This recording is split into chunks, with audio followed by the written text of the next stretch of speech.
business. I know that more people will join us as we move along. But I want to ensure that for those of us that came early, we are not robbed of any value. So we'll just kick off so that we can make the most of the time we have, and we can get the most out of our speaker today, Seun, who is already in the building. So I'll just quickly introduce Seun to all of us so we can dig right into this.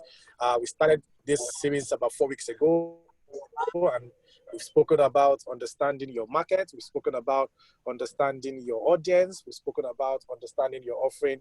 And today, I'm looking forward to an exciting session as we talk about understanding your branding.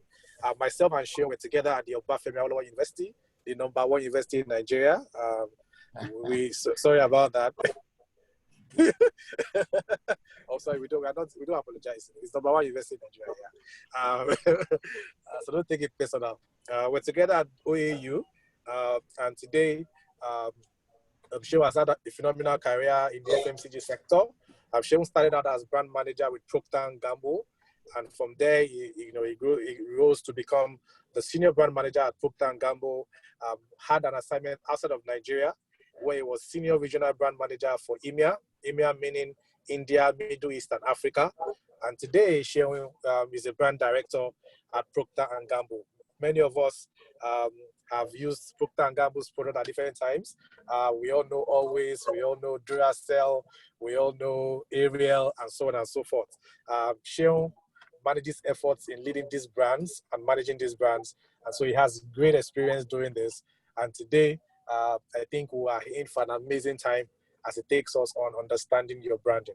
Please, let's take notes. Let's get ready to ask questions, and let's get the best value, the most value we can get out of this time, this 1 hour, 30 minutes with Seun, for us to impact our businesses and to grow our business accordingly. So ladies and gentlemen, without wasting much of our time again, let's make welcome Seun as it takes us on this journey. It will speak for about, I think, 45 minutes to 1 hour, and then we'll have another few minutes, about 30 minutes to ask him questions. So as he's speaking, please just take notes, document your questions, and ensure that you are ready for an amazing conversation. Ensure you can get practical tips that can help you make the most of these learnings for your business. So over to you, Seun. Good to have you. Welcome. Thanks a lot. Thanks a lot, Rod. Thanks, Wale. I appreciate the introduction. I hope everyone can hear me very well. My name is Seun. Yes, Balogun. I can. Okay, perfect. Very good, just to be sure. So my name is Seun Balogun. I see it as a privilege to be here to share with everyone. And I appreciate the opportunity. Thanks to all the organizers, and thanks to everyone for joining.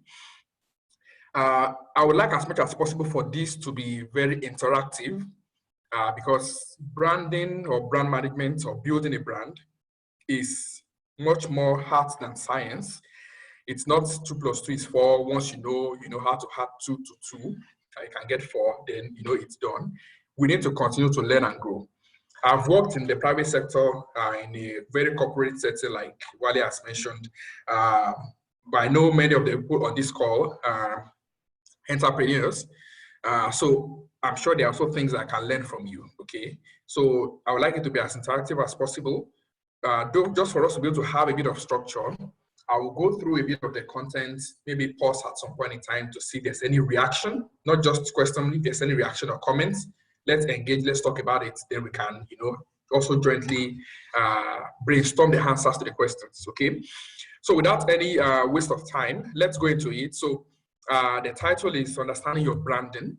I've tweaked it a bit just for it to be able to cover all of the different aspects that I think we should cover today, just to maximize the topic and the opportunity. So I would coin it, this way and say branding, that is building your brand and your business. And actually, it also relates to building your personal brand. The good thing with this whole brand building concept is that it can also be applied to your person, because as a business owner, it's not just about building your products, and making it marketable and sellable and all that. It's also very important that you, the person behind it, the people that are behind the scene, picking the phone calls, the face of the brand, also represent what the brand stands for, so that, you know, you are not selling a very good product, but in a bad way. All of us have been in situations in which you are trying to buy a product, you know the product is good, you've used it before, but customer service is just so poor. You know, you call the phone, it's either they don't pick, or, you know, they are so shabby in the response and all that. So it's a very holistic concept. So it's going to cut across. The good thing is the concept can be applied to the individual as with the corporate business entity and the brands.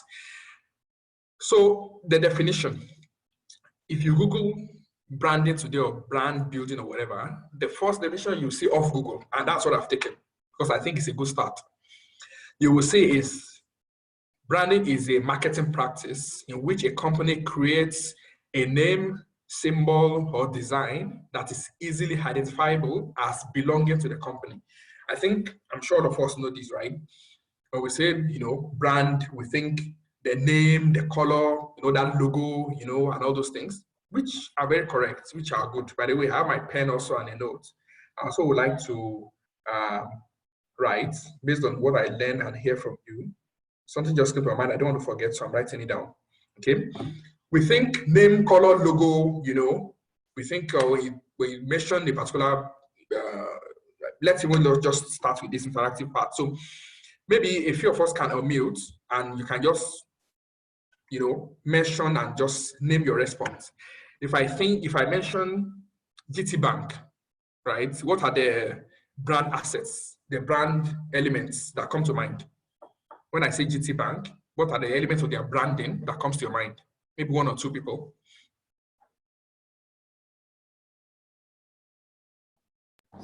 Orange. Perfect. Orange color. Yes. Anything else?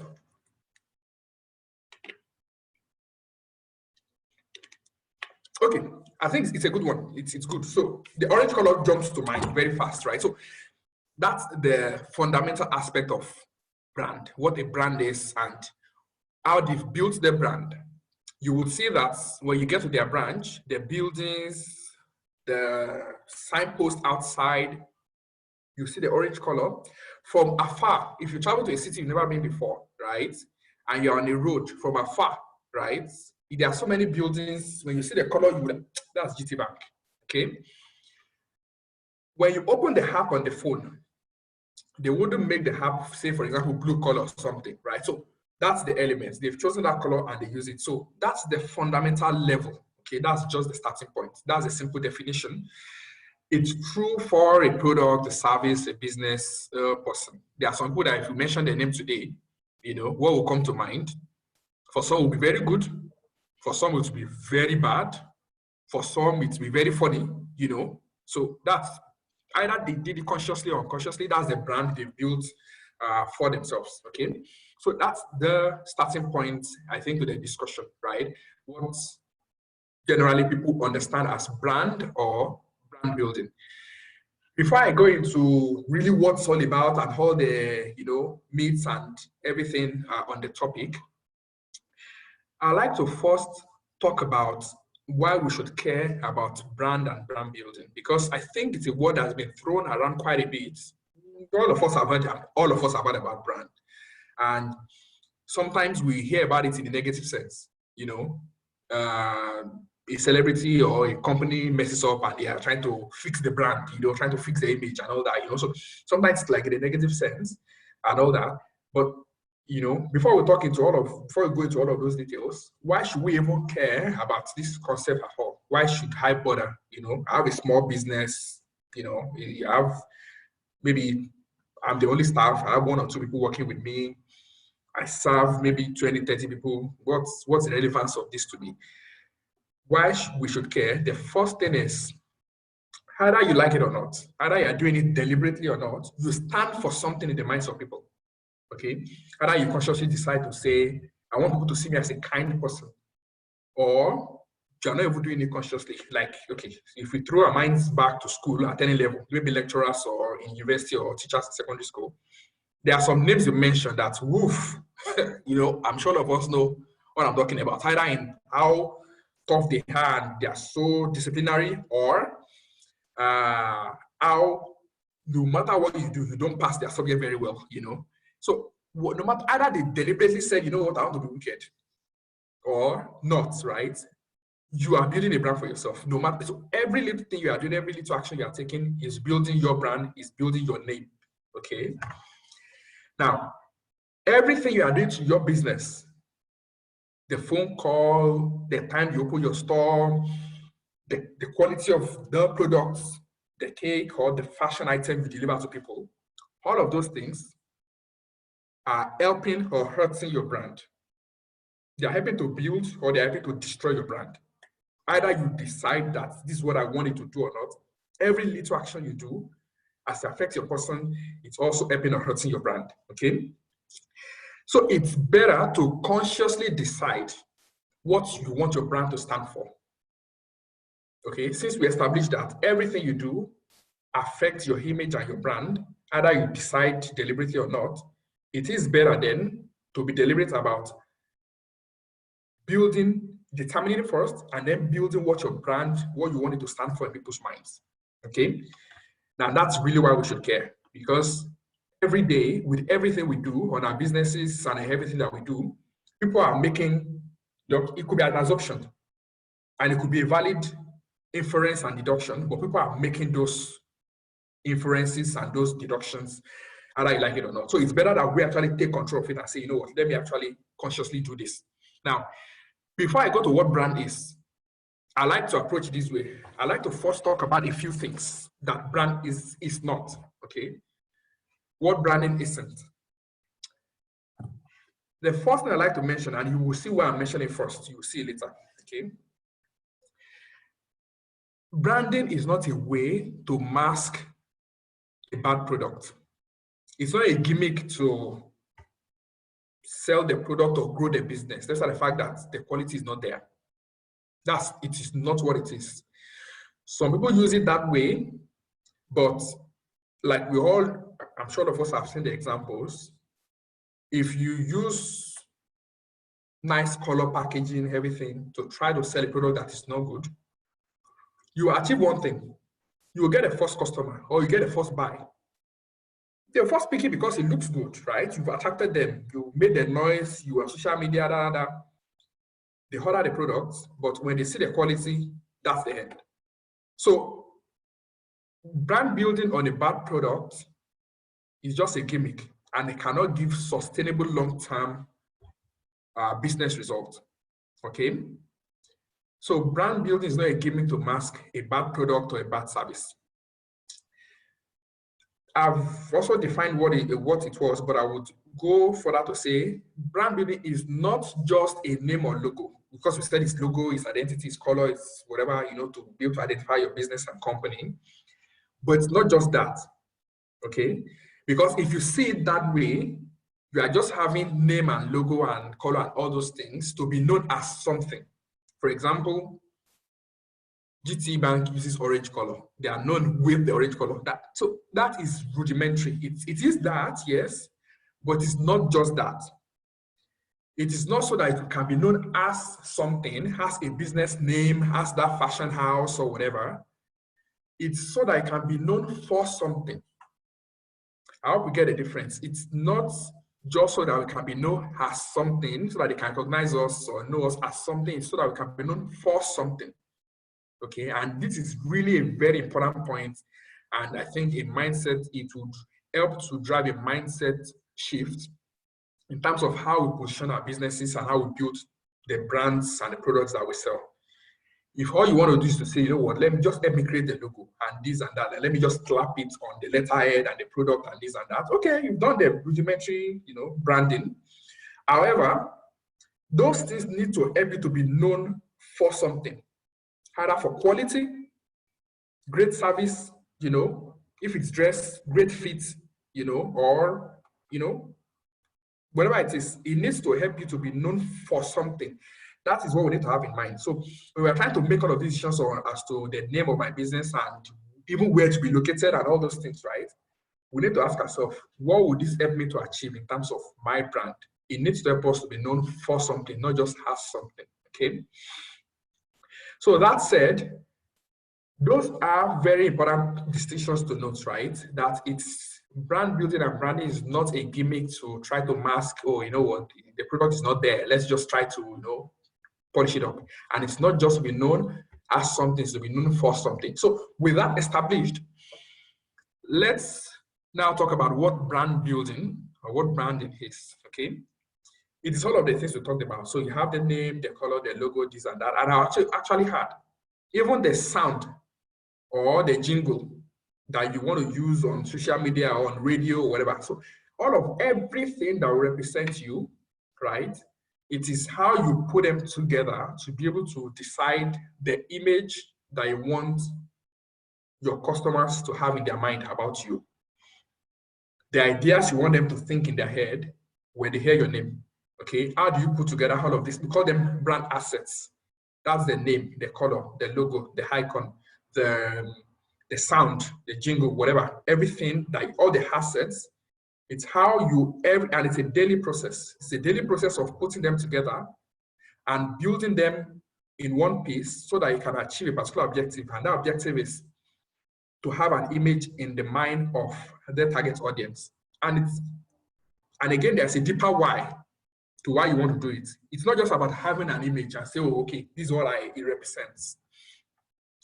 It is a business strategy. And I think that's probably the second big mindset shift that I would like us to have for those that don't realize it or for those that have not realized it yet. Okay? It is a business strategy. It's not one of those things you like, okay, branding, what's it about? Oh, they'll collect money. Okay, take this money. Okay, just do that thing. Okay, yeah, done. It is a plan or a strategy. Actually, it's a strategy more than a plan to build your business. If I mention a few examples today and I say, if I mention Rolex today, or I mention Prada, or I mention Audi, what are the things that will come to mind? You will think, oh, you know, they are close, if not at the top of the range, they are close to the top of the range, you know, in the areas in which they play, right? They are premium. The simple truth is, granted, to start with, they are premium products. They make good products, okay? So we are not taking that away from them. However, they've gone beyond just making good products. They've created such an image in our minds, like their product is. So when you hear Rolex, you first, like, you know, if you hear that somebody where you are is wearing Rolex, you look at, okay, you look at the person because of what Rolex means in our minds. Or if you see someone, maybe the person is just dressed simply and you hear that the person actually drove a G-Wagon or he drove, you know, I don't know, maybe a regular Toyota. If you hear the person drove Toyota, okay, I mean, that's regular. But if you hear that it's a G-Wagon the person brought, you start to wonder, what does this guy do? Because of what G-Wagon sort of represents in our minds, right? So it's not just about having a good product. Brand building is should be part of your business strategy to be able to drive your sales and your profits. I'm going to talk about how, you know, how does this affect, you know, in any case, right? It does. It has to be a strategy. You have to see it that way, not just as one of the, not just like a marketing plan. One of the things that you do, you know, when you're putting together a business and trying to grow, trying to go to the next level. It's not just one of the things you do along the way. It should be part of your core strategy to grow your business, drive it, grow your profits. Okay. Now, I also want to mention, while still talking about what brand building is, I also still want to mention that there's one particular fundamental philosophy which I've mentioned before, but I want to remind us, okay, in terms of what brand building is. Let's not talk my brand, building my brand, blah, blah, blah, until, please, your product or service, right, you get it right to a very reasonable level of quality. All the grammar we're going to be talking about, this is what my product will do for you, this is where I'm going to use my logo, I'm going to go online, I want to list on Jumia e-commerce, I want to do this, I want to do all the things that we all know that we can do. I want to expand to grow our businesses. All of those things are fine. But please, before you start to talk all of those really nice things, try to get your product right and be sure that the product will deliver those benefits you promise people. The product will deliver on all those things you write on your website or your business card: service delivery, speed, professionalism, responsiveness, or whatever it is. Please be sure first. If you've not sorted this one, then brand building shouldn't yet be in the discussion, because then it will be getting into the territory of their gimmick and not a valid responsible business strategy. Okay, I just wanted to point that out in terms of still talking about what brand building is. Okay, now there are a number of interesting concepts that you would see if we maybe are reading a brand book, right? A number of things that a lot of people say and use a lot.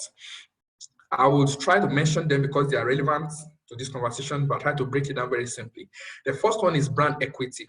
You'll say, what's your brand equity and all that, right? Equity simply means what do you want your brand to stand for in people's minds?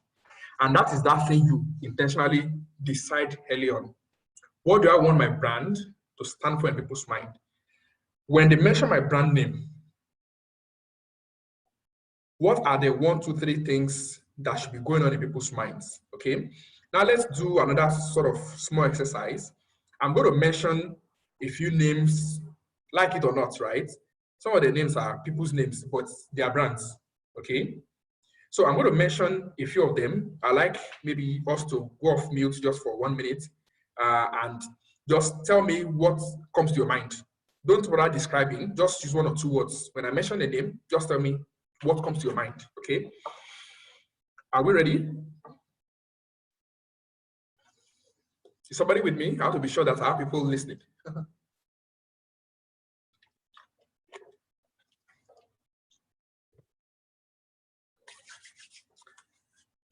Hello, I'm waiting for somebody to respond. Somebody with me? Can we go? Should we unmute? Yes, please unmute. Yes, that's the request. Please unmute. Yes. I just want to be sure that, yes, somebody is. Yes, we are with you. Yeah. Yes, we are with you. Yeah, we too, sir. We are with you. We are with you 100%. We are with you. 100%. I do. We are with you, yeah. We are with you. We are with you. We are with you, sir. We are with you. Not hearing you. We are with you. We are with you.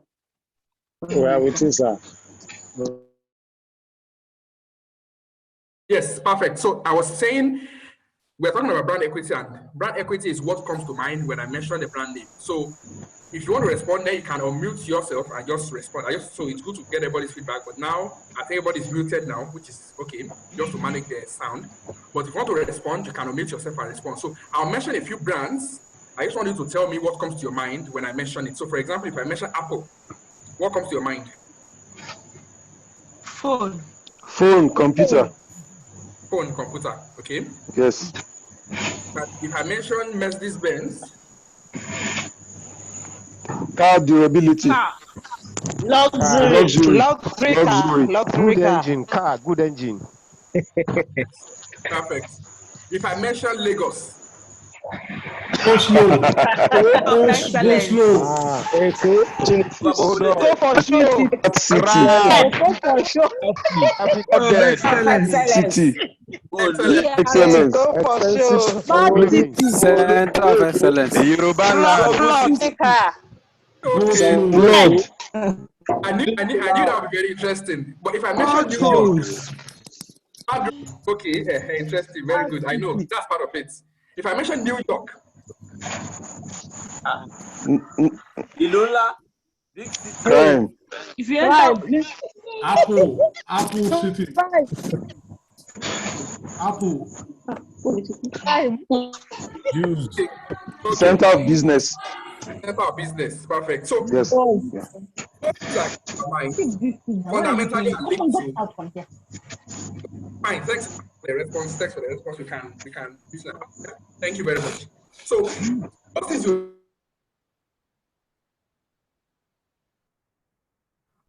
yes, so those things we mentioned fundamentally are linked to what we know about them, right? Because for example, when we said Lagos, right? I guess most of us live in Lagos, if not all. So we all know, oh, you know what?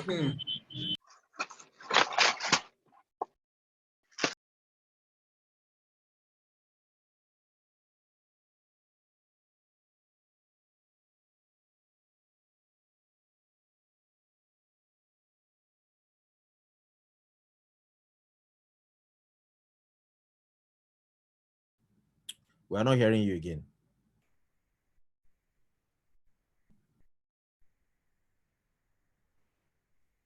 We can't hear you again.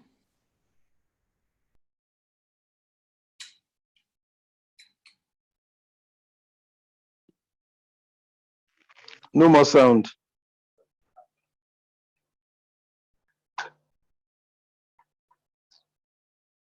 This network challenge.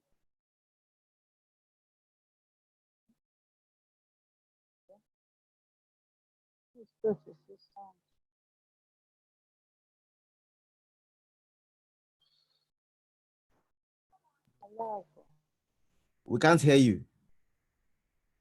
Hello?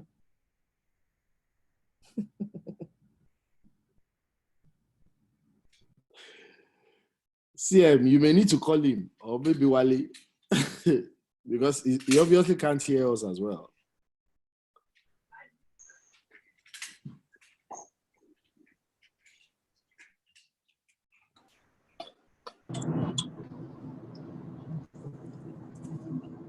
So maybe you call him. Hello, sir.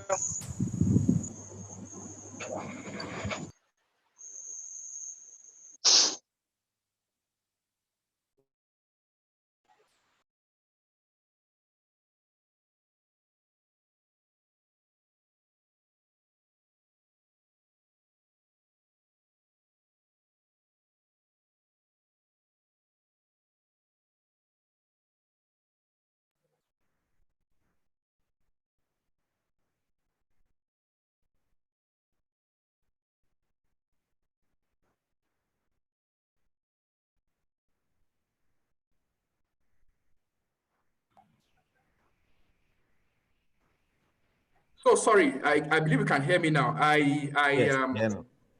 Yes, thank you very much. Thanks for the call. So when we muted and unmuted, I mistakenly muted myself twice here. Sorry.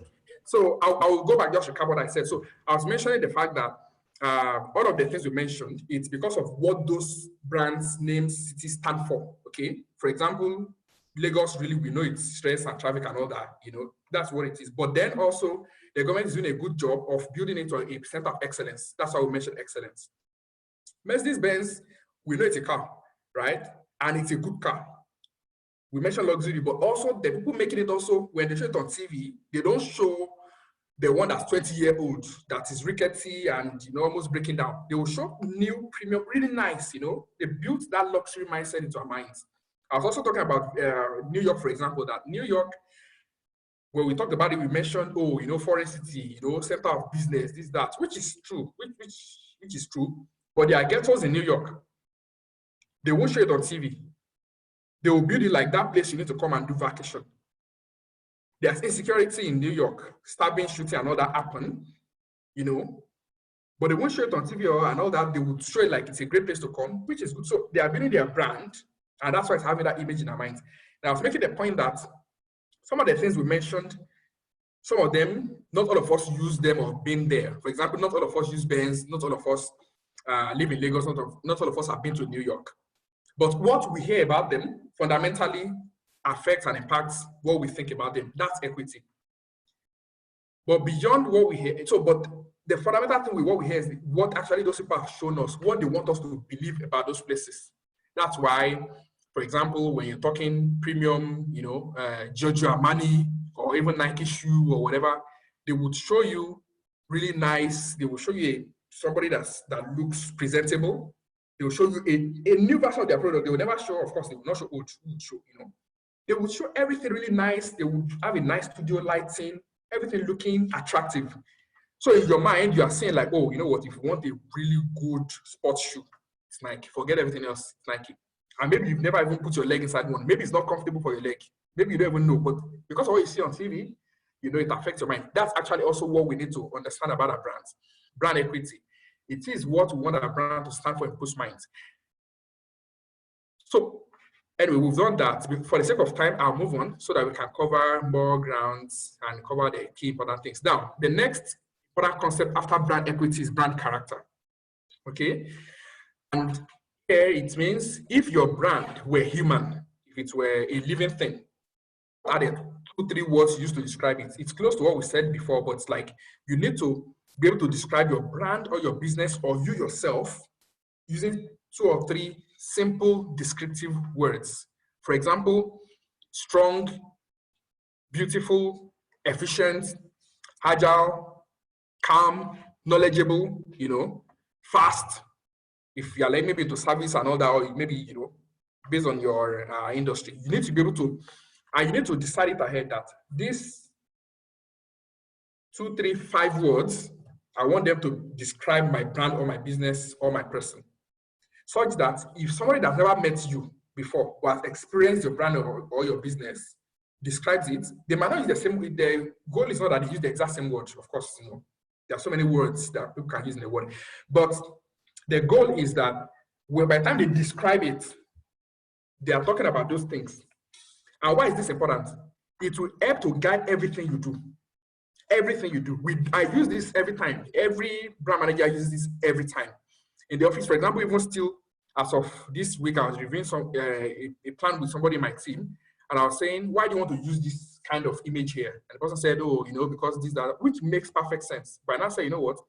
Show me your brand paper. Look at your brand character. This thing does not reflect this character. So make sure everything you do reflects the character so that is what is really imprinted in people's minds, right?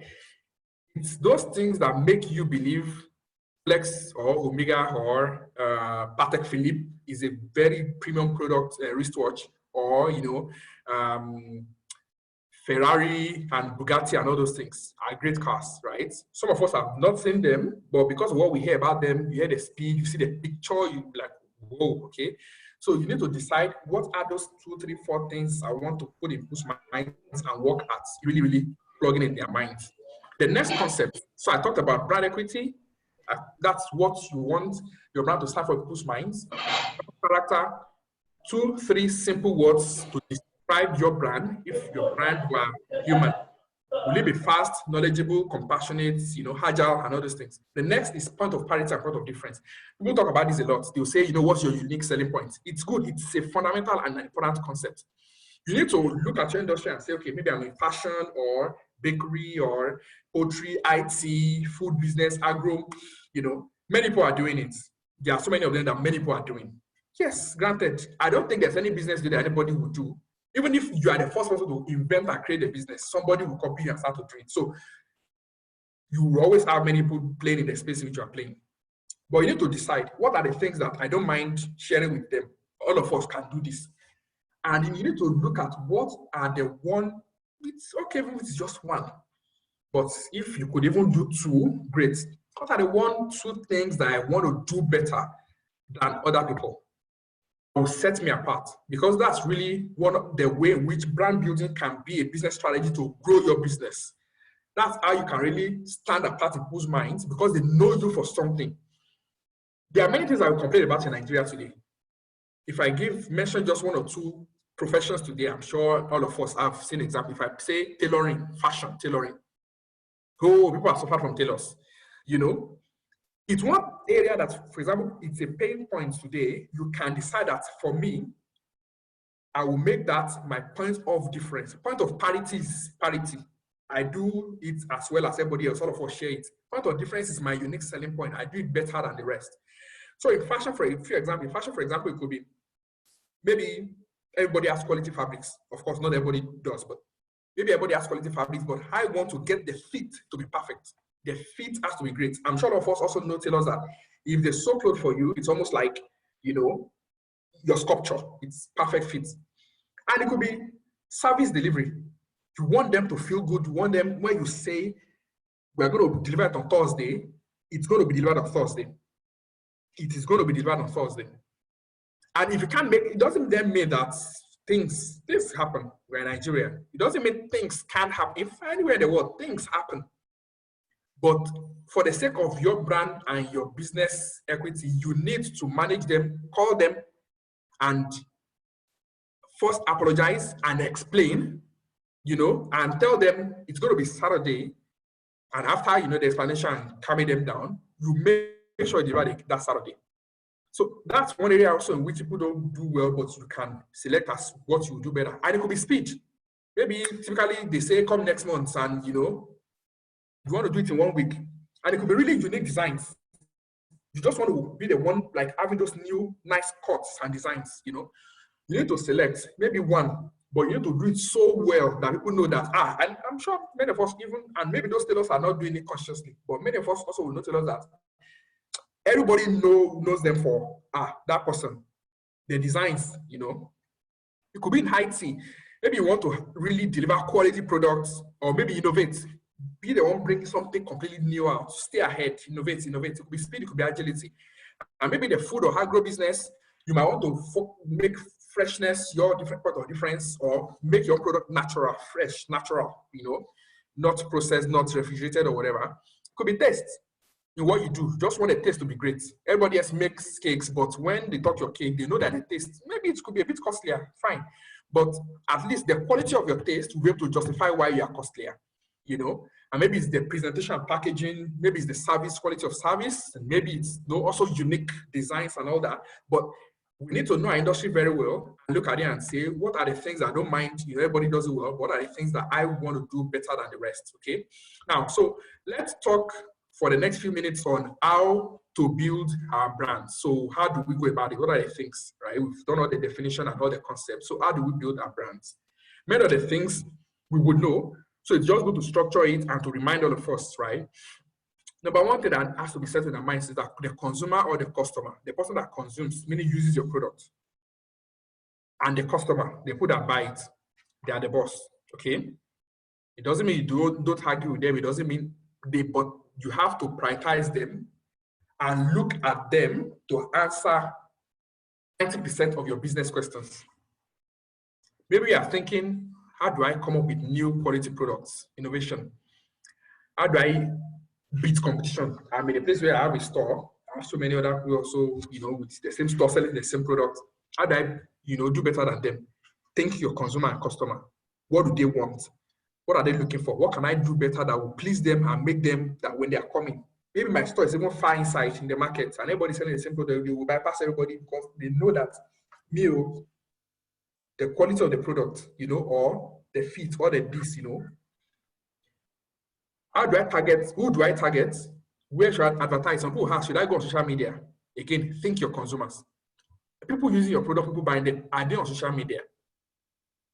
Which platform should I go? How do I increase my profit or sales? 90% of your business questions and all that, if you keep asking consumers and thinking consumer and customer, think and dig, you will answer 90% of them. And we can do the experiment.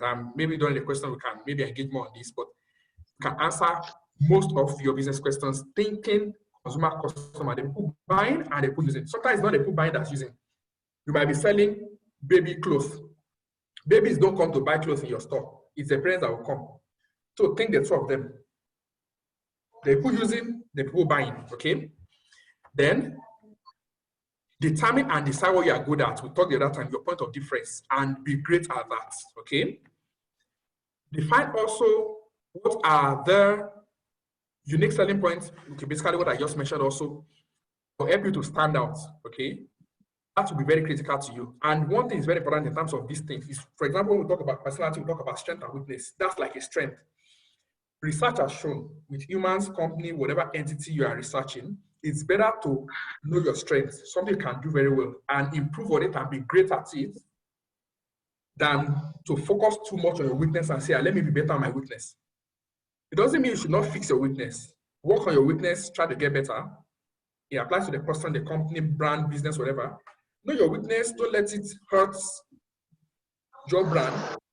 Work at it, but it's better to be great at what you are good at. You get a much more better outcome and result for your life, for your business, for everything. Being great at what you're already good at, being great at what sets you apart, than being distracted too much by what you are not great at, okay?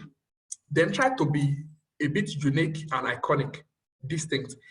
The name you choose, everybody has children that's named Lara and Femi. I can't count how many businesses are Lara Fem today. And also you should not use your name, but by the time Lara Fem, can you really stand apart with that name? Okay, so try to be as unique and as iconic as possible in the name, the logo, the shape, the color, the how you use everything. Okay, what would this do for you? It will help you to be easily identifiable and it will be imprinted in people's minds. The Apple logo looks like the apple fruit. When you see it from afar, nobody will think for 2 seconds like what logo, except you are from, the person is from the backwater of the village. Maybe you're living in one, I don't even know what to call it, has never seen apple before. You know, you see it, you know. That really should be the objective. That's why it needs to be very identifiable. You see it, they know it's you. Understand your target audience and target them very well. Target them always with your brand message. Now, on this one, even to know who your target audience should be, because sometimes there are questions, which is fine. You probably are thinking, should I even target this type of person? I'm making cake. Should I bother targeting men? Talk to people. When you talk to people who ask men, guys, do you guys buy cake? You buy for your wife from birthday, this and that. Talk to people. Your questions can be answered by engaging your customers and your consumers, right? Talk to them. You use that to define who should be your target. Then within your target, because a lot of times it could be very broad set, now can narrow down. For example, let's say you are making cake. Men also buy cakes for their family, children, this, that. But in terms of maximizing your investment, ROI, making the returns the most for every naira that you spend, you might want to target women primarily first. Maybe not even all women. By the time you talk to many of them, you'll find out that maybe people that are not really working yet, ladies under the age of 22, don't have so much money to buy cake. Of course, not all of them, you know. And ladies that are above 40 don't care so much. So maybe you say, you know what, 22 to 40, I'm just using the number, please. 22 to 40 will be like that sharper targets that I want to focus on. As your business grows, you then target, widen the age gap, age range, then target men, and so you can scale it up. But understand who are the people. They try to sharpen it by really looking at who are the people that really would maximize. If I target them with, for example, an Instagram ad, who are the people that will most likely respond? Okay, so talk to them. Then you will learn and you'll be able to understand and know how to evolve and do more. Now, also try to seek out who are the people that can help you. I think you need to have a list. Okay, that's a mentor, people that have done the business before. You will still, all of us will still make a few missteps here and there and learn lessons from it. You know, I mean, of course, wisdom is that we minimize it. But it's better if we actually learn from people that have gone ahead, people that have made a mistake, people that have already, you know, learned a lot in business. Talk to them. In your line of business, it's good to talk to consultants, general practitioners, it's fine. Line of business, there are unique dynamics.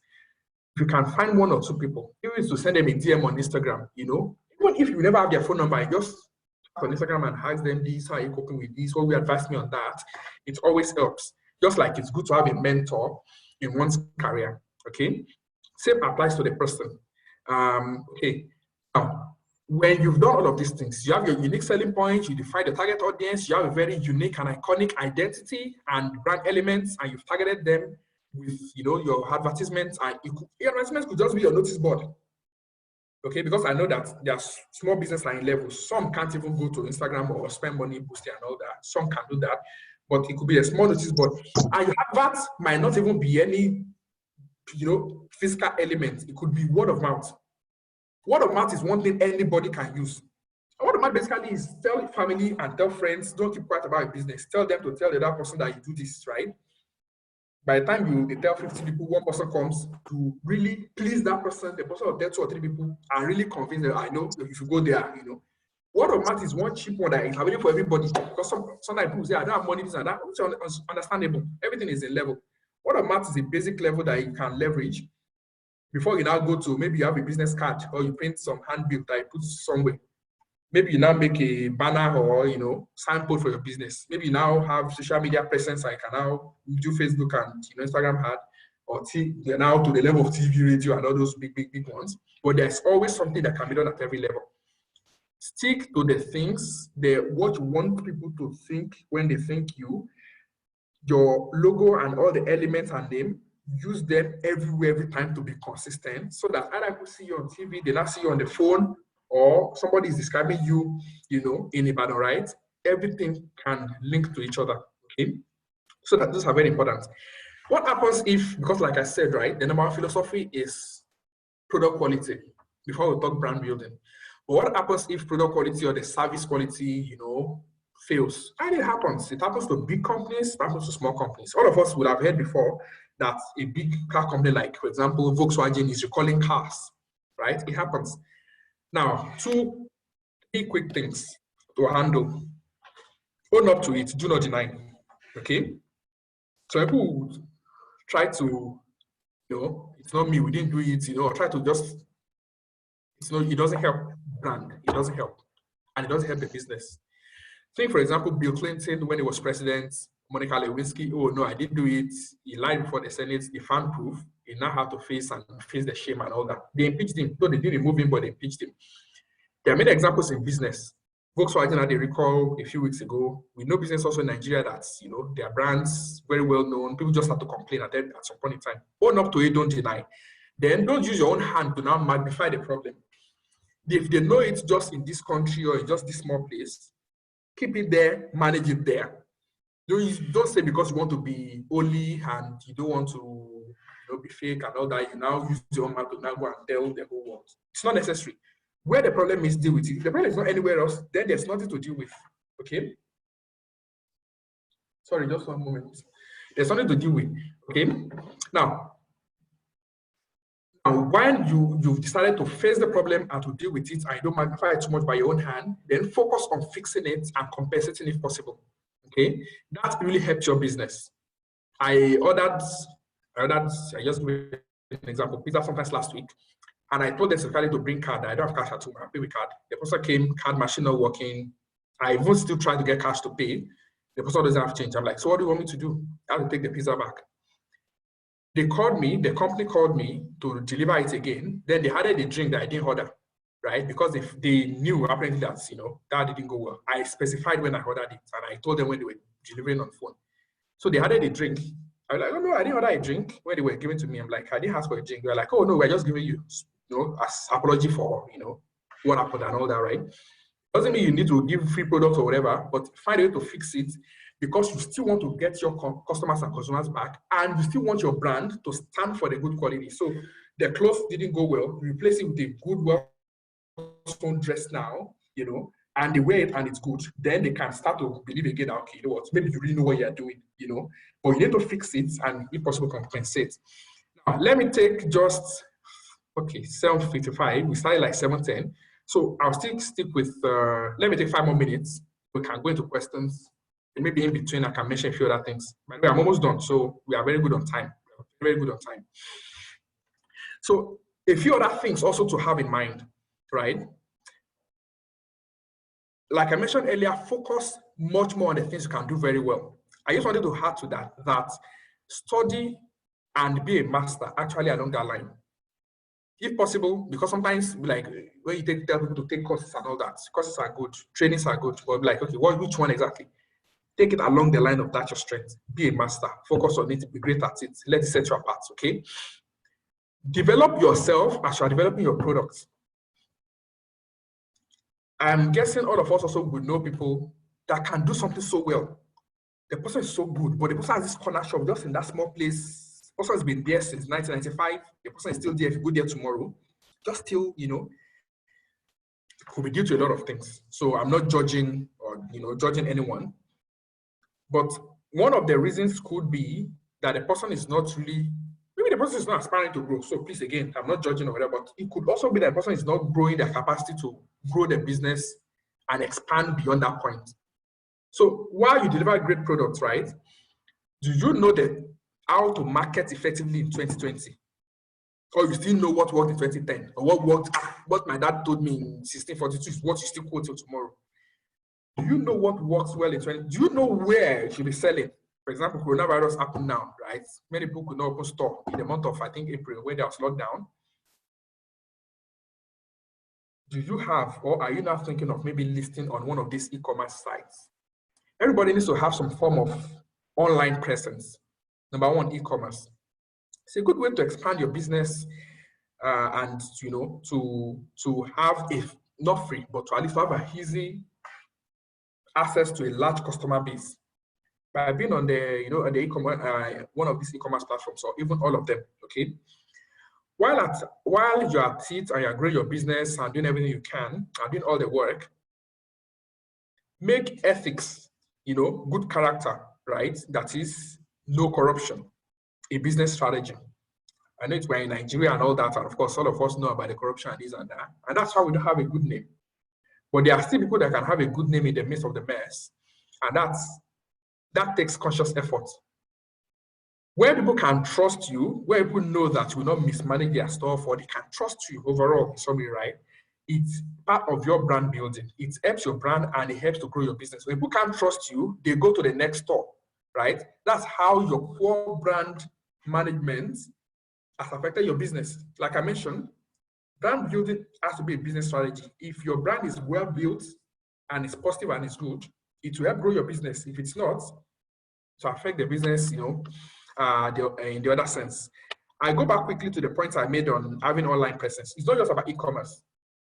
Try to also have social media presence, but sometimes it's better to not have it if you can't manage it or if you don't know how to really run it. So people have social media presence, they post products, the quality is bad, the quality of the picture or whatever is bad. Maybe the product actually is very good in the store. The quality of the presentation online is not good. Some don't put the prices. I'm not saying here that learning is that put your price. No, I'm not saying, but if you look at some of the people that have social media presence, people complain a lot that why don't you just put your price, I don't want to speculate and say you should put your price or not. I think it varies, right? But again, let's have our consumers and customers in mind. If they want to see price, it could be a good idea. Then let's see how we might put price on everything you post safely, If it's the kind of product that you still want to negotiate, maybe you want to mark it up a bit so that you can negotiate when they call you. If it's not negotiable, anyway. But let's see the reaction of people to what we post online, and let's adjust with that. And let's also remember that everything you post online, internet never forgets, okay? So let's be very conscious of everything we post online. We need to be very, very careful about it so that we don't just dump anything and it affects us, okay? Innovation is one of the ways you can stay ahead. How do you innovate? I mentioned earlier, talk to consumers, understand trends. What are people doing today? What's likely to happen? This and that. Understand history. There's actually a research finding that suggests that there isn't, like in 100% sense of purity, there isn't anything that's completely purely new. That's just a tweak, an adjustment of something that's been done, or we revert back to something that's been done, in the past, and it becomes a new trend again. Be in touch with history, understand the history of your category and where you play, but also understand trend. What's happening now? What are people likely to do now? What are people looking for now? Where are people playing now? Maybe in social media, maybe your people were on Facebook. Are they still on Facebook? Maybe for some. Maybe for many people, they are now on Instagram. Maybe they've actually moved on to Snapchat and TikTok. We need to stay abreast and know. Again, it's really about staying close to your target audience, your consumer, your customer, so that you know where are they today? What are they listening to? What would they be receptive? That is, what would they, be open to? Where would they hear you and understand you? It's really staying close to them and seeing how all those things go. Okay, so those are the broad principles and concepts I wanted to talk about, just to sort of start up the conversation. I will take a pause here. So we've talked for it's 8 p.m. but we started 7:10, so it's 50 minutes. So I think it's good at this point. I think we can still manage to end at 8:30 or so. So now we can take questions and also comments. Your contribution. Well, I don't know how that we would manage that, but yeah. All right. Okay, thanks so much, Seun. Thanks so much. So guys, I'll just if you have any questions, please just drop it in the comment box. So I will just read it out for Seun to take it on. Someone says, General Errand Services is a business name I registered. I intend doing relocation jobs, movers, professional house painting, and industrial cleaning. is the name a good branding? Okay, this is a very specific question, which is good. It's a good question. I like the fact that you've laid out all the things that the business will do. Relocation job, meaning moving, so moving from one house to the other and all that. Okay, professional house painting. Okay, and industrial cleaning. General errand service, I think, is a good suggestive name, and being suggestive is good. Okay, meaning it suggests that the person does some form of errand. There are good and maybe tricky sides to this name for this business based on the way you described it. The good side is that it's simple and quite easy to understand what it could be about. General errand and its service. Nice. GS. You can even form a number of acronyms and designs and everything already in my mind linked to this. But let's also remember that errand could be like errand girl and maybe coconut housemaid and all those things. So people might think in that direction. That's the part that's like, okay, maybe it won't work well in that area. It doesn't mean the name is not good. What I would suggest is this. You can keep out my suggestion and recommendation, and we can also maybe take, people's comments. My own suggestion is you can keep the name, but these things you've written, make sure it's written in small letters under the name everywhere you use it. Either you use as a logo, the name, letterhead, everywhere you use it, even on your social media, whatever, just suggesting. Just make sure you write those things. Sorry, there are many things coming, so I can't see again. So make sure you write relocation, house painting, under it, so that it's very clear what's, the scope of the errand. Okay. I hope that's all right. Yeah, thanks, Seun. So next question here is from Charles Akinwale. Charles is asking, how do we rectify a damaged image in business, product, or services? I don't know if Charles wants to speak. If you have more details you want to share, or Seun, do you want to take it on as a generic question, or would you like to get maybe more specific input from him? I can start. So the person can make a comment, and if there's so if you want to add more, please say yes. So they will let you talk. But if you don't want to add, don't bother responding. It's fine. So I'll take it generic in a generic sense. All right, so cool. it's a very good and very important question under this concept. Now, I would say the fundamental thing is to first fix the brand and the service. A phone, what's a phone supposed to do? Before picture and all the internet and the fancy things, you used to be able to make call and text SMS. I'm just going with the basics. Shoe, comfy, like first fix what the quality, challenge or gap was. First fix that, and with the service, maybe you do delivery and courier service, but your bikers and the people that ride your bikes for you, things happen, you've been messing up and all that. First, try to, before doing anything else, try to solve that problem. What's their problem? Why are they delaying? Why are they not delivering to time? This, that. When you've sorted it and you've tested and said, okay, we fix the issue, then we can now talk, what can we do in terms of marketing and brand management to fix? Now, when the problem has been fixed, you need to talk to the target audience. And like I touched this a bit when I was talking just a few minutes ago. Don't expand the problem beyond the scope of where it is. If you have a national business, but your delivery guys are messing up in Lagos, you won't go to TV and say, oh, we have a problem with our delivery. Please, you don't do that. It's in Lagos, you have the problem. You fix it where it is. Don't use your own hand to now make people start to think that you have a problem, beyond where the problem is. So where your customers are, then promise them, own up. Like I said, first own up to it. Tell them, guys, I recognize, and maybe it's business to business, which makes it easier. Maybe it's just like 20 people you're talking to. I recognize that this, and this have not been going so well with our business and with our arrangements and with our partnership, right? We apologize for the inconvenience and that. So take ownership. Then promise them that from now henceforth, I can promise 1, 2, 3, 4. But like I said, we fixed the issue with the brand and the service. When you make that promise and people hear it, they might still be skeptical. It's fine. All of us, we have a right to still be skeptical. But then, when they now try it, the one or two people that try it will see that, oh, okay, truly they fixed it. Then they can tell the others and truly like, oh, it's saying the truth. Truly, it's fixed. So I would say, number one, fix the issue before think of anything. Fix the issue, own up to their problem, then promise them an improvement, which you will, of course, deliver. All right, great. Great. Tutu is asking, how does a business stay close to its customers? Okay, again, a very good question. The good thing is, in 2020, there are so many ways you can do it.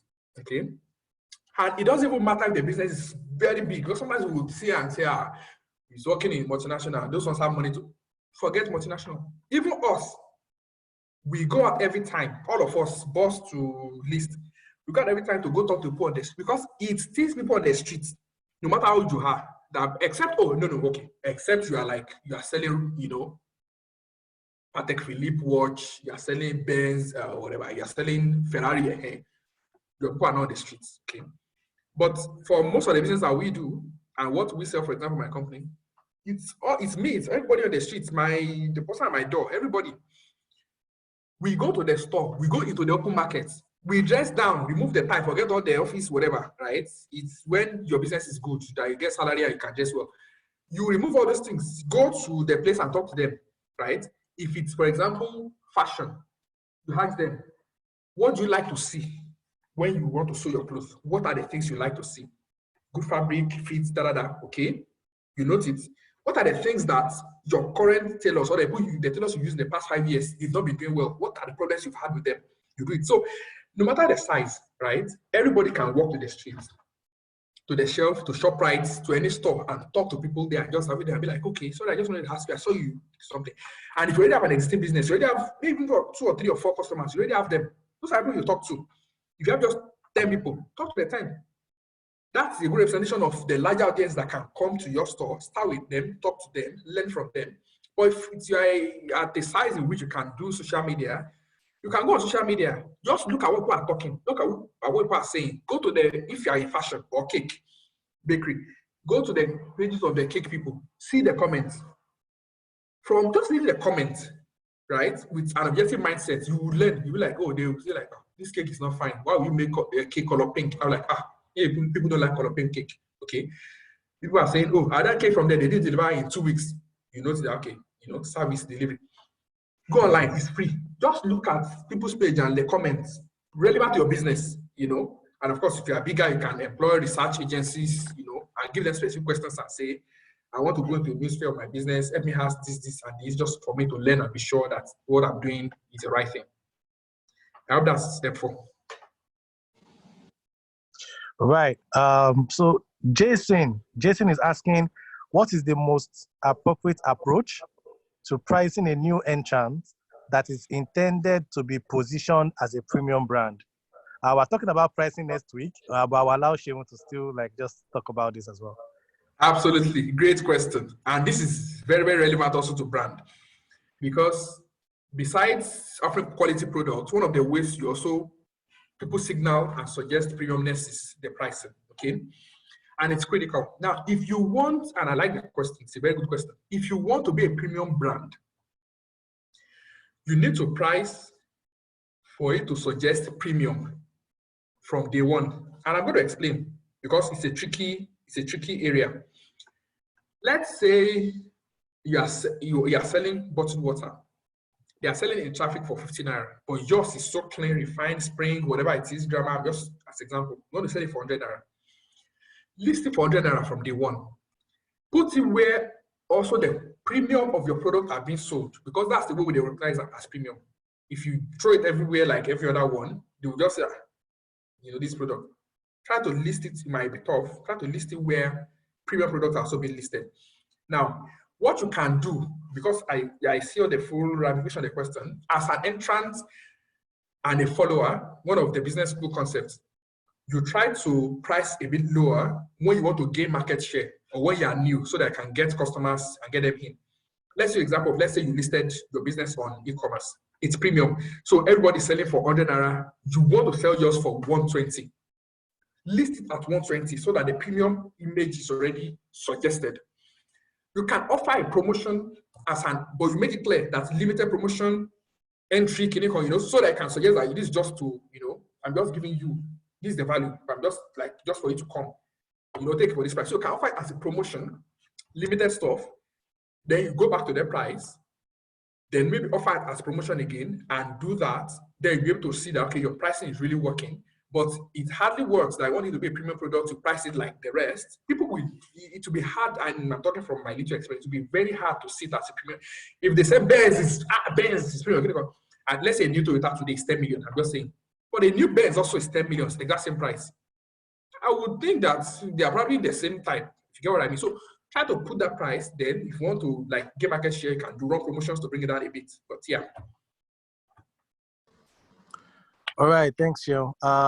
Ishaya is asking, name, logo, and color of a brand. Which one of them should speak loud?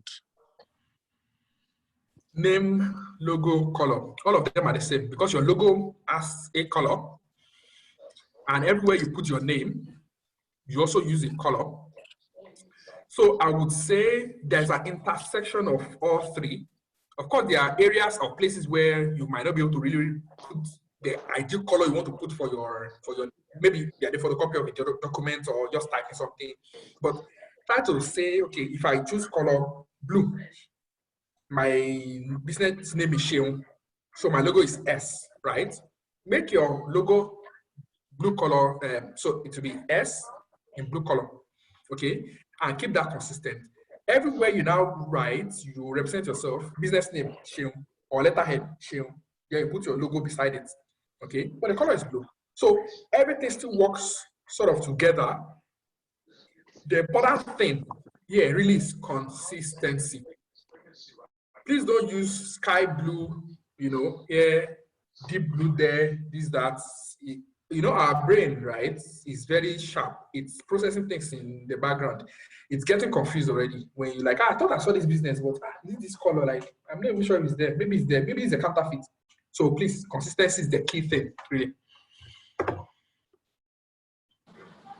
All right, thanks, Seun. I think we have one more question. Please, if you still have questions, please ask. We have a few more minutes to spend with Seun tonight, so please feel free to ask questions, and let's get the most of this. Wemi is asking, how do you profile or brand yourself online with your business offerings? How do you profile or brand yourself in Online. line? Or is it in line? Okay, in line with your business offerings. Yeah, in line with your business offerings. In line with your business offering. How do you brand yourself in line with your offering? Okay, just want to be sure I understand the business. So let's say the offering is, again, cake, bakery. Let me keep using fashion and bakery, for example. How do you brand yourself in line with your offering? You are offering fashion items, right? How do you brand yourself? Again, your name, your logo, your identity, and all that. When making the logo, is it possible to make the logo to look like a dress, a cloth, this, that, or name, letters, whatever, and a dress by the beside?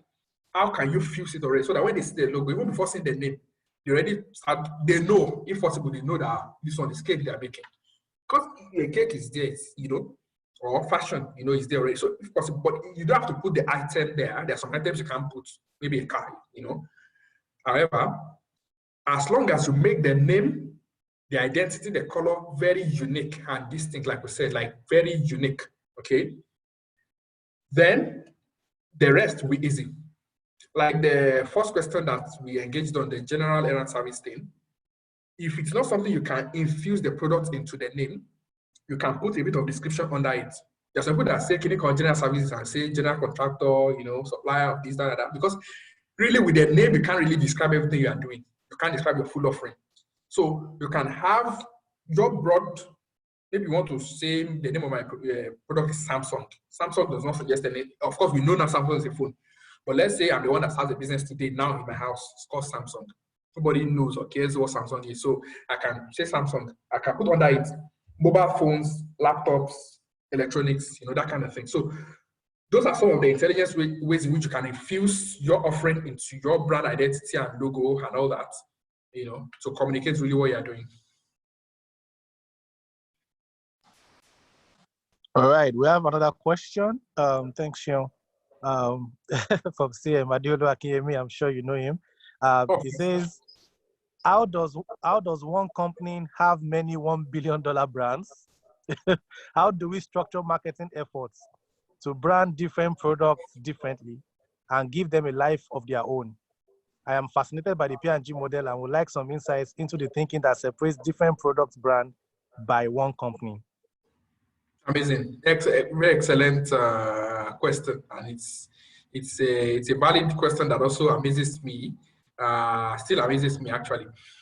So I saw the first one. How does one company have many $1 billion brands? So to start with, like you mentioned while we were reading your question, I also want to give the clarification. So is one of the Ogas that had been in the company and he had even left the company before I joined. Okay, and of course he wouldn't know this, but when I was in school in Ife, he and Benga Shishon, they are very good friends, came for a seminar. So I'd known him from way back. So I probably guess he's asking these questions just for actually other people, because I'm sure he knows he's a very exposed and learned person.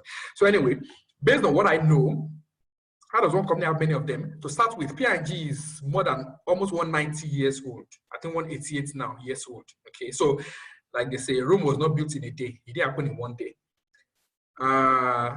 So they started with soap and candle and this and that, and little by little, they were in one state, they cover US, North America, they started to expand globally.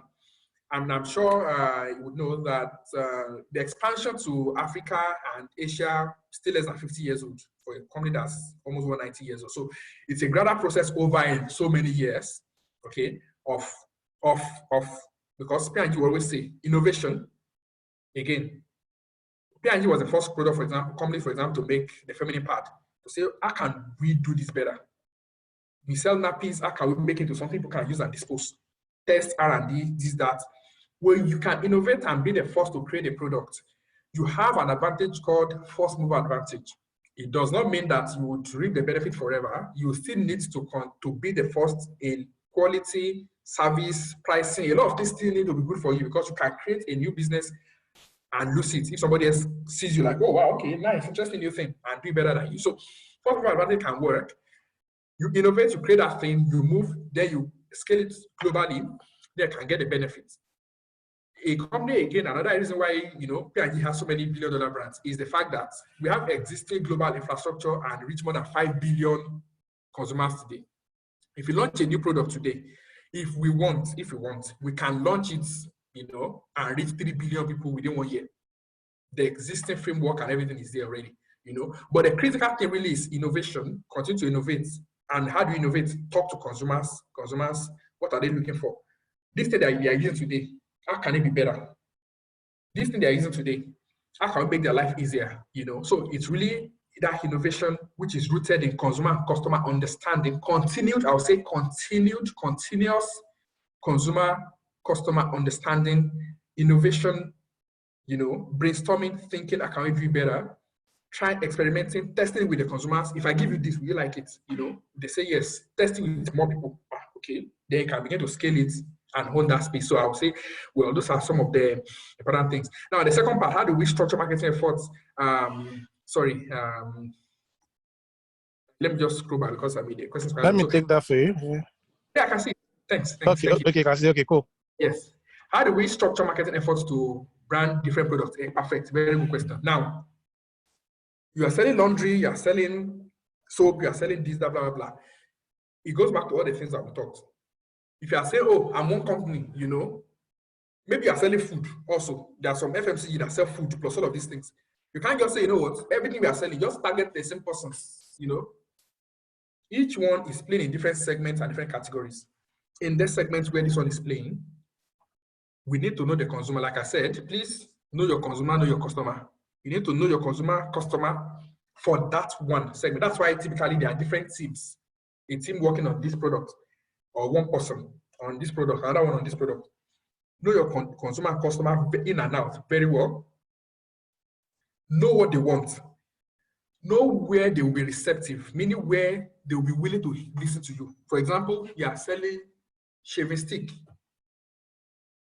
Would you want to put it on Telemundo? Maybe not. But likely, probably you put it on a soccer program. I'm just using like a very broad example. Or you are selling beauty products. Is basketball game, football game the best? Maybe not, because mostly for women, right? You might want to put it on Telemundo or anything else that women watch. Okay, so all of the things that we've talked will not be done in a broad mass basis. Will be done on a tailored basis based on the category and the business where they play, who they target, who they talk to. We know those people in and out. We know what they want. We make sure our product meets their needs. Then we communicate really that benefit to them so that they can choose my product. And that's really what P&G also has done quite well. So there are different teams that work on different things. These ones, they know these people in and out. If you ask the next person that's sitting next, works on a different business, they might not be able to say a lot about that business because the dynamics are so different. In fact, the trade channel where you said could be so different. There are some that could be in like supermarket, like ShopRite, and that's where they should be, and they will sell very well. There are some that if you stay there alone, you will never make anything. You have to go to open market, So from top to bottom, every aspect of the business run in a different way, just to make sure that you know your consumer and customer, you know what they want, you meet their needs where they want it to be. All right, thank you. There's a question from Abraham Omotayo. It says, if an organization plans to sell its product at premium price, so it can use some of the profits to support social causes, e.g. education, how should it communicate this to its customers? Okay, so there's a concept which is good. It's actually a valid business or marketing strategy. It's called cost marketing, okay? And most big businesses today do it because everybody wants to be seen as I'm giving back to the society, I'm contributing to the society. I'm not just making money. I'm not just big and making money, I'm growing faster. I'm giving back. So cost marketing can be done in so many ways. On a diaper business, sometimes we say, for every diaper you buy, we give one free injection to, a baby in the hospital. On some of our products that use water, for example, like maybe soap or laundry or whatever, we say, we provide clean drinking water, and all that. So some of the ways it's marketed, we'll be able to answer the question specifically. Some of the ways it's marketed is, for example, we'd say, for every bar of soap you buy, we give a cup of water to this.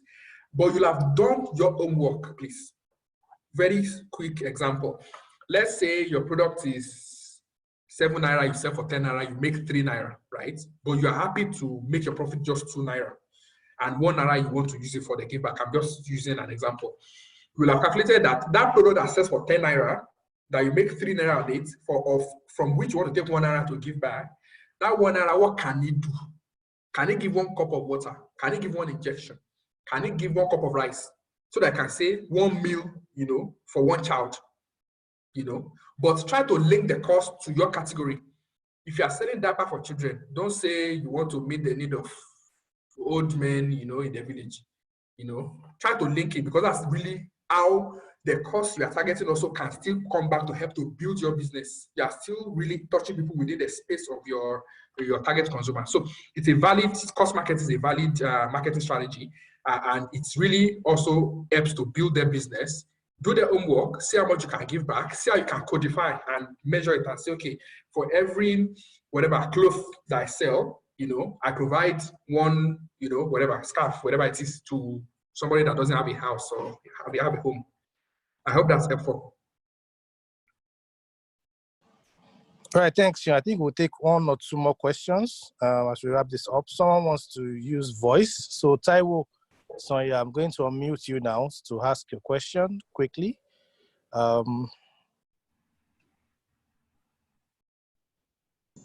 Taiwo, can you please unmute? Yeah, go ahead. Yes. Can you hear me? Yes, we can. Yeah, I work in the market research industry, and I've been part of a consumer research project for the Techno brand for about 9 years now in Nigeria. And one of the challenges we faced in the process of helping the brand is trying to position the brand in the premium market, even though their major selling point is price. But at different times, they've tried to tell us to try and find strategies that we can use to enter into the premium market. while still maintaining that advantage of price. My question is it possible to position one brand in two segments of the market, say a C class and then a BA class, something like that? Yeah, very clear, very good question. And really, it's something that we would all continue to learn and know together. But I'm just going to respond today based on what I know. I will say yes and no, and I'm sorry for being ambiguous. I'll say yes and no, but I'll explain. Let me start with the no part. The no part is because, again, I say it starts from knowing the consumer, but that a philosophy that's very critical is your product quality. Marketing, positioning, target, all those things are not necessary if product quality is not there. Now, you mentioned mobile phone. Which phones are in the premium segment today? It's Apple. It's Samsung, like Galaxy and all those ones. I've forgotten the phone you mentioned. Thankfully, I've actually forgotten, but let's just even think about it. Can that phone do what an Apple or a Galaxy can do? Because we have to first say, okay, if I want to go to the premium segment, what are the products playing the premium segment? What can they do? Can my product do it? Let's even leave pricing for now. If your product can't do it, I think we already have it, because it's about product performance. Please, again, it's our product performance first to meet the need of consumers first, before we talk anything branding and marketing. If the product can't do it, I think we have a challenge already. Okay, so I think that's maybe a first question they need to answer. That's why I said no. And you mentioned also pricing. Price is also why I said no. See, and we can engage. Just like we don't have so much time, we can engage on it. Let me say it again. If I say Ferrari, the car is Ferrari, and let's say Toyota today, they sell it for 10 million. The example I used at that time. They tell me also that Ferrari is also 10 million, right? But they say, is this fast, this, that luxury? I'm going to look and say, they are in the same segment, like they do the same. See, the pricing psychologically makes both bundle product the same segment, okay? Now, there are ways, though, to still separate. It doesn't mean that once you put them at the same price, at the same, it doesn't mean that all customers say that, but it suggests it. Now, how can it be separated, okay? If your product truly is as fast, Ferrari, and as luxurious, leather seats, AC, this, that, remote control to park, to do like all those things, but it's sell for 10 million. But people can say that it does those things. Of course, people will prefer it, right? Because it does. That's why I said I started from product performance first. So pricing might not be a deterrent if product performance really is secure. Okay. Now that's why I said there's probably a no angle. Now, the yes part is that there are also ways in which within one brand you can play different, because you mentioned segment and consumer classification. You were using A, B, C, and all that. So because he's a market research person, for those that might not know that, it's how they segment people, the ultra rich, the middle class, and this and that. So the way you can do it, still using the same brand name, so that you don't have to build two different brands. You make one, you call it brand A, you make another, call it brand B. So people don't link them together. You have to spend two different amounts of money on different brands. You can do it under one brand umbrella, but you can put a twist to it. For example, I use Ariel as an example. You see Ariel automatic, that's one for the washing machine. You see Ariel Ankara, that's one for color clothes. You see Ariel, the regular that I can use for hand washing. So you can use Ariel, but not put, maybe say,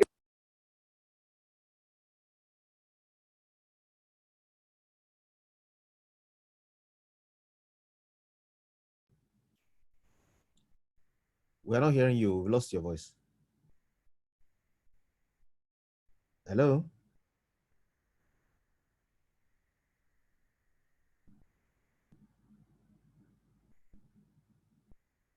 We can't hear you. We can hear you now. We're still not hearing you.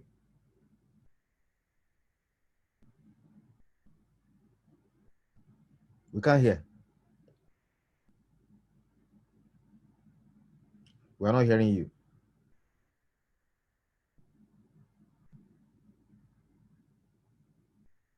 We're still not hearing you. We can't. Oh, yeah. Maybe you need to log out and log back in or something, but we can't hear you. Now, still no? We can hear you We now. can hear you now.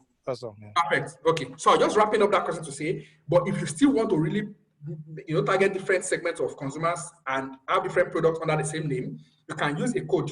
For example, area gold, area premium, area regular, area mid tier, to try to, so that you don't have to spend money building Ariel as one and maybe Sunlight as one, because they know them as different products. So it could be one Ariel that you'll be pushing and promoting, but there's gold, and the name already codifies and suggests, where it plays, segment it plays, and the target consumers.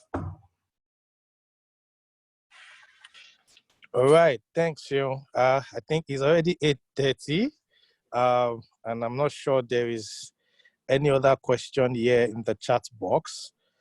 So I think it might be a good place for us to call it a night if there is no other question. There's a question I would like to ask though, maybe just in closure.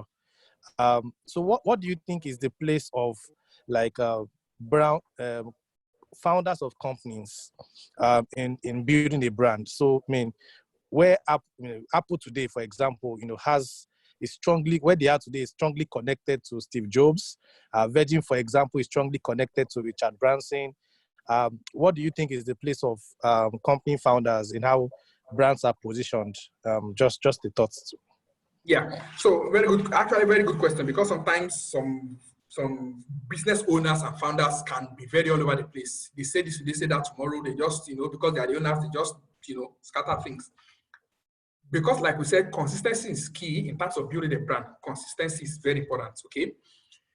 When we decide logo, name, blah, blah, blah, this, that, all those things, everything needs to be pushing and pulling in that direction, consistency, right? So the role of the owner, I would say, will be, no matter I would summarize and say it's in certain direction.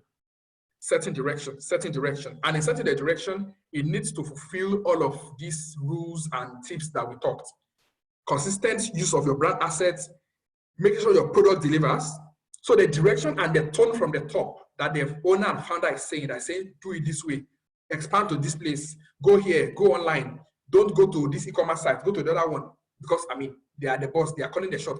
In calling the shot and all that, and setting the direction, consistency and ensuring the right brand mindset and brand philosophies are being used is critical.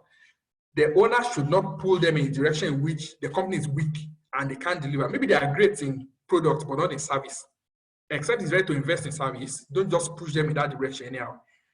If they are great in targeting mid-tier and low-tier, don't push them to upper tier if you don't have a product that can deliver upper tier. So it's really consistency in pulling the team together and pushing them in the direction of our goal, what can we do well, and how can we build this brand to build a business. So I would say certain direction and being consistent. All right, thank you so much, Seun. I think it's been an amazing conversation tonight. Thanks for spending your 90 minutes with us to take us through understanding your branding.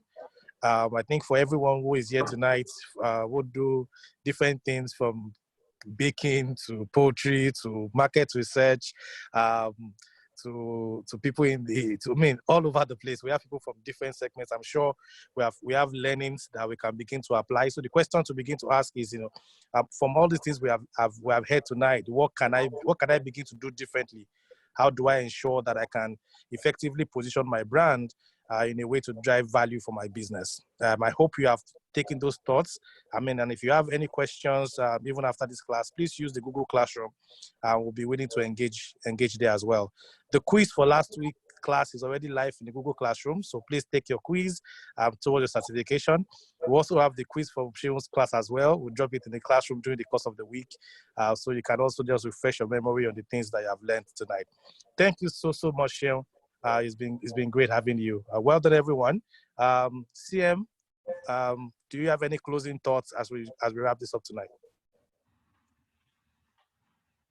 Well, not much from me. I want to say thank you very much to Seun Balogun for helping us demystify branding. I think it was very good today. Many people are learning, and I'm sure from the test course is showing that we're paying attention and taking accurate notes. So I think that marks it over for this weekend. I'm sure there'll still be meetings tomorrow. There'll still be meetings on Monday. So see you in one of those meetings. Thank you everyone for coming along. And well done for all the participation. Thank you, everyone. Wally, thank you so much. Well done. Thank you. Thank you Next very week is understanding your pricing. So we'll be having Dejola Tunde, who is the founder of Photo Lighthouse, one of the leading photography companies in Nigeria. So please look out for that. It's going to be a good conversation as well. And I think just building up from branding, and I think that's a good place to also talk about how branding connects with your pricing and effectively doing that to drive growth for your business. See you next week. Thank you, Seun. Have a lovely Thank you night, very everyone. much. It's a privilege. Thanks so much. Take care. Enjoy the Thank weekend. you, Sean. Thanks. Yeah. Thank you. Bye. Bye. Bye.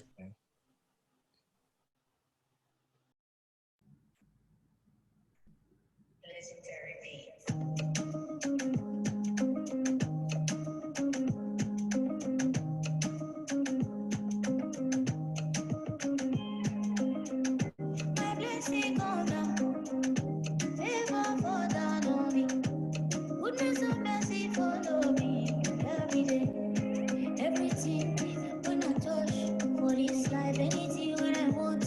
She not my one, she not push you. I mean get on. I mean if you're the dirty, don't mind them. If I don't really come me, you find them.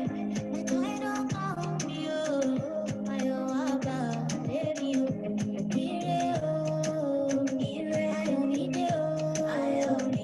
Every day, showers of blessing rain on me. Show my money where you want, I be on Fairmont, time it don't come, I don't have money, happiness no need, prosperity something, don't play one, I'm blessing calling, I don't have money.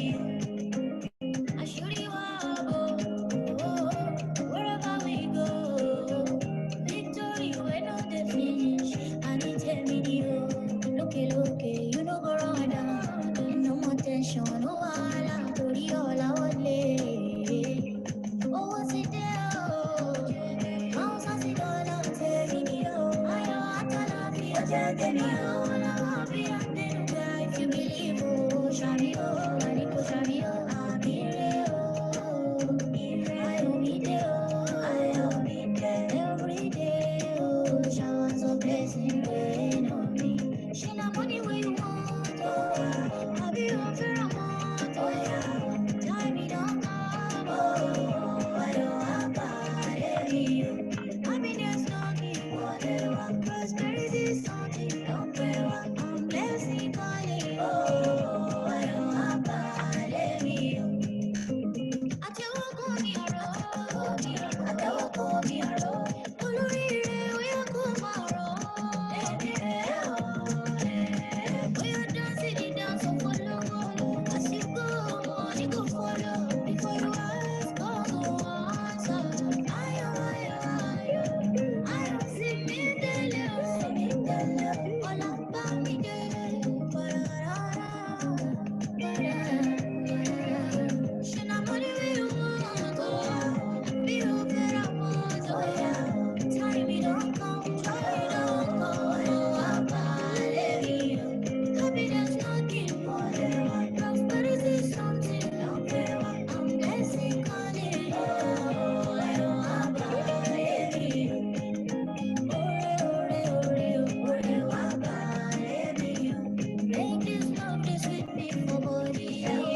Body, the change for me, set my body,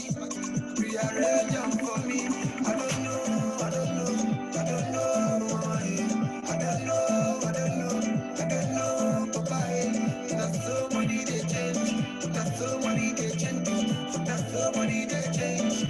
That's so money they change people. But nobody will not fit to make up. Nobody will not fit to make up. Nobody will not fit to make